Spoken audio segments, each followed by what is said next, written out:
Hello അസ്സലാമു അലൈക്കും. ഞാനിന്ന് ഉണ്ടാക്കാൻ പോകുന്നത് പരിപ്പ് കറിയാണ്. അപ്പം പരിപ്പിലോട്ട് വെളുത്തുള്ളി, പച്ചമുളക്, കുറച്ച് ഉപ്പും കൂടി ചേർത്തിട്ട് നന്നായിട്ട് കുക്ക് ചെയ്തെടുക്കാം. അതിനുശേഷം സവാള, തക്കാളി, ചപ്പ്, കറിവേപ്പില, വെളുത്തുള്ളി, ചെറിയ ജീരകം ഇവയെല്ലാം കൂടെ നമുക്കൊന്ന് വാട്ടിയെടുക്കണം. അതിനാവശ്യമായിട്ടുള്ള ഒരു ചട്ടി എടുക്കുക, എന്നിട്ട് വെളിച്ചെണ്ണ ഒഴിക്കുക. ഫസ്റ്റ് ഞാൻ ചെറിയ ജീരകമാണ് ഇട്ട് കൊടുക്കുന്നത്. ചെറിയ ജീരകം ഇട്ടിട്ട് ഒന്ന് പൊട്ടിക്കഴിഞ്ഞാൽ അതിലകത്തോട്ട് വെളുത്തുള്ളിയാണ് ചേർത്ത് കൊടുക്കുന്നത്. വെളുത്തുള്ളി ഒരു ഗോൾഡൻ ഷെയ്ഡ് ആവുന്നവരെ നമുക്കൊന്ന് വാട്ടി കൊടുക്കാം. അതിനുശേഷം നമുക്ക് കറിവേപ്പിലയും കൂടി ചേർത്ത് കൊടുക്കണം. അപ്പോൾ ഇതിലോട്ട് ഞാൻ മുളക് പൊടി, മഞ്ഞൾപ്പൊടി, ഒരു സ്പൈസസ് ഒന്നും ഞാൻ ചേർക്കുന്നില്ല. ഇതിങ്ങനെ തന്നെ ഒന്ന് ഉണ്ടാക്കി നോക്കാം.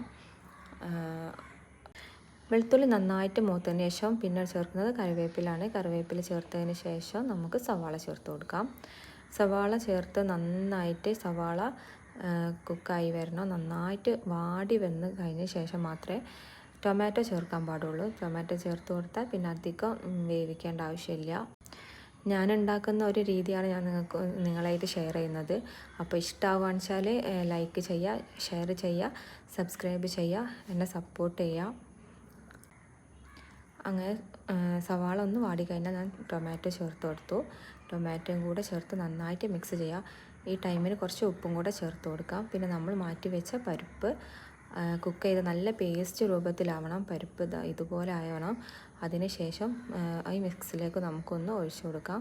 എന്നിട്ട് നന്നായിട്ട് തിളപ്പിക്കാം. തിളപ്പിച്ച് കഴിഞ്ഞതിന് ശേഷം ലാസ്റ്റ് നമ്മൾ മല്ലിച്ചപ്പ് ചേർത്ത് കൊടുക്കുന്നുണ്ട്. മല്ലിച്ചപ്പ് കുറച്ച് തോനെ ചേർത്ത് കൊടുക്കാം കേട്ടോ, എന്നാൽ നല്ല ടേസ്റ്റാണ് കറിക്ക്. അപ്പോൾ എല്ലാവരും ഒന്ന് ട്രൈ ചെയ്യുക, എന്നെ സപ്പോർട്ട് ചെയ്യാം.